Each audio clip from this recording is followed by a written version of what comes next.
ایک بزرگ فرماتے ہیں میں نے دعا مانگنے کا طریقہ اپنی بیوی سے سیکھا۔ دعا مانگنے کا طریقہ اپنی سیکھنے والے تو اپنے بچوں سے بھی سیکھ لیتے ہیں، سیکھنے والے تو ہر ایک سے سیکھتے ہیں۔ وہ کہتے ہیں میں نے دعا مانگنے کا سلیقہ اپنی بیوی سے سیکھا ہے۔ حضرت وہ کس طرح؟ فرمانے لگے میری بیوی نے نا مجھے کوئی کام بتایا، کچھ پیسوں کی ضرورت کے لیے کہا، تو میں نے اسے کہا کہ بھئی ابھی میرے پاس نہیں ہے، کچھ دنوں میں آتے ہیں تو میں دے دوں گا۔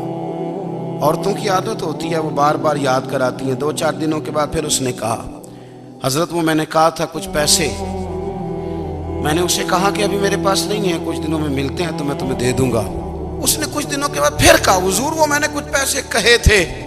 فرماتے میں نے ڈانٹ دیا، میں نے کہا کہ کیا تو روز مجھے شرمندہ کرتی ہے، کہا نا میرے پاس نہیں ہے، ہوں گے تو دے دوں گا، تو روز یاد کراتی ہے۔ فرماتے اس نے پہلے تو میری ڈانٹ کو سہا، پھر میرے سخت جملوں نے اس کی آنکھوں میں آنسو پیدا کر دیے، پھر اس نے اپنے آنچل میں اپنے اس دکھ کو سمیٹا، اور پھر اس نے ایک جملہ کہا تو میں رو پڑا، اور مجھے اپنے رب سے مانگنے کا طریقہ آ گیا۔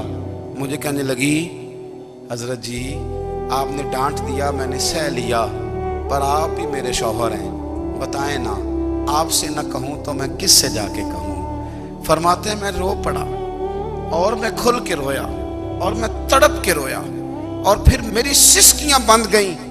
تو مجھے کہنے لگی آپ کو کیا ہوا؟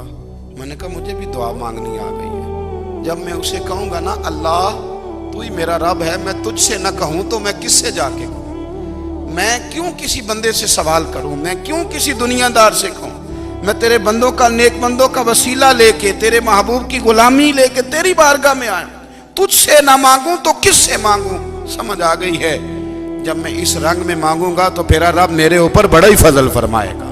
جب انسان کا رشتہ اپنے مالک کے ساتھ ہوتا ہے پھر تو غم بھی کچھ نہیں کہتے، پریشانیاں بھی کچھ نہیں کہتی، پھر تو زندگی صبر والی، پھر تو زندگی توکل والی، پھر تو زندگی بھروسے والی، پھر انسان اپنے آپ کو رسوا نہیں کرتا۔